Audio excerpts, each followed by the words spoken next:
ఆంధ్రప్రదేశ్ రాష్ట్రంలో ఎంబీబీఎస్ చేయాలనుకుంటున్న విద్యార్థుల కళ ఇక కలగానే మిగలబోతుందా? అవునని అనిపిస్తూ ఉంది.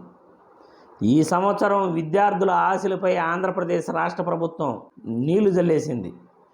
600 మార్కులు వచ్చినా కానీ ఓసీ విద్యార్థులకు సీట్ రానటువంటి పరిస్థితి.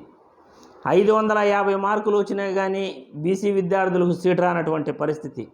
500 మార్కులు వచ్చినా కానీ ఎస్సీ విద్యార్థులకు సీట్ రానటువంటి పరిస్థితి. 470 మార్కులు వచ్చినా కానీ ఎస్టీ విద్యార్థికి సీట్ రానటువంటి పరిస్థితి ఆంధ్రప్రదేశ్ రాష్ట్రంలో దాపురించింది. అదే తెలంగాణ రాష్ట్రంలో 500 మార్కులకు ఓసీ విద్యార్థికి సీటు వస్తూ ఉంది. 507 మార్కులకు నిన్న రెండో ఫేజ్ కౌన్సిలింగ్లో సీట్ ఆగింది ఆ తెలంగాణ రాష్ట్రంలో. ఇక్కడ ఎస్వియు రీజన్లో 593, ఏయు రీజన్లో వచ్చేసి 608 మార్కులు వచ్చినా రెండో ఫేజ్లో సీట్ రాలేదు. ఇంత దారుణమైన పరిస్థితి. బీసీఏ విద్యార్థుల గురించి చెప్పుకోవాలి. 568 మార్కులు వచ్చిన ఏయు రీజన్లోని విద్యార్థికి సీటు రాలేదు.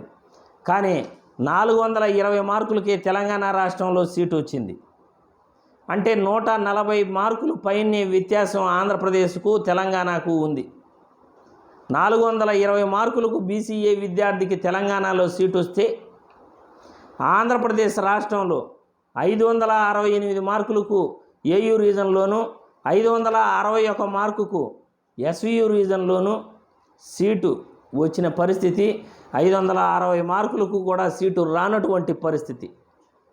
అంటే విద్యార్థులు ఏ విధంగా ఎంబీబీఎస్ను చేయగలరు? పెరుగుతున్న కాంపిటీషన్కు అనుగుణంగా తెలంగాణ రాష్ట్రంలో కొత్త మెడికల్ కాలేజీలు వాళ్ళు తీసుకొస్తున్నారు. కానీ ఆంధ్రప్రదేశ్ రాష్ట్రంలో భేషజాలకు పోయి రాజకీయ విద్వేషాల వల్ల రావాల్సిన మెడికల్ కాలేజీలు కూడా తీసుకురాకుండా వచ్చిన మెడికల్ కాలేజీలు కూడా మాకు వద్దు వద్దు అని వెనక పంపిస్తున్నారు. ఎంత దౌర్భాగ్యమైన పరిస్థితి. విద్యార్థుల జీవితాలే కాదు నాశనం అయ్యేది. ప్రజలు వైద్యం చేసుకోవాలంటే ప్రభుత్వ వైద్య కళాశాలలు ఉంటే మంచి వైద్యం అందుతుంది. కానీ ప్రభుత్వ వైద్య కళాశాలలు లేని చోట ప్రజలకు మంచి వైద్యం కూడా అందదు. కాబట్టి ప్రజలకు మంచి వైద్యం అందాలన్నా, విద్యార్థులు ఎంబీబీఎస్ సీట్లు సాధించాలన్నా పెరుగుతున్న అవసరాల దృష్ట్యా మెడికల్ కాలేజీలు ఎక్కువగా తీసుకురావాలి. ప్రభుత్వం వాటిపై దృష్టి సారించాలి. ప్రభుత్వం మెడికల్ కాలేజీలపై దృష్టి సారించాలి. కానీ చంద్రబాబు నాయుడు నాకు 45 సంవత్సరాలు ఎక్స్పీరియన్స్ ఉంది అంటాడు. దేనికి లాభం? దేనికి లాభం చెప్పండి? మీకు అన్ని సంవత్సరాలు ఎక్స్పీరియన్స్ ఉండి మీరు ప్రజలకు ఉపయోగపడని పనులు మీరు చేస్తూ ఉంటే, ప్రజలకు ఉపయోగపడే ఒక్క పని కూడా మీరు చేయకపోతే మీ ఎక్స్పీరియన్సు దేనికి చంద్రబాబు గారు అని మిమ్మల్ని ప్రశ్నిస్తున్నా.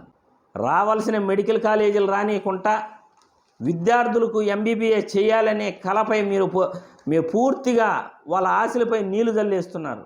ఇకనైనా మెడికల్ కాలేజీలపై దృష్టి పెట్టండి. ప్రభుత్వం మెడికల్ కాలేజీలు తీసుకొచ్చి ప్రజలకు మంచి వైద్యం అందించండి. విద్యార్థులకు సీట్లు అందించే ప్రయత్నం చేయండి అని ఈ వీడియో ద్వారా కోరుతున్నాను. జై హింద్.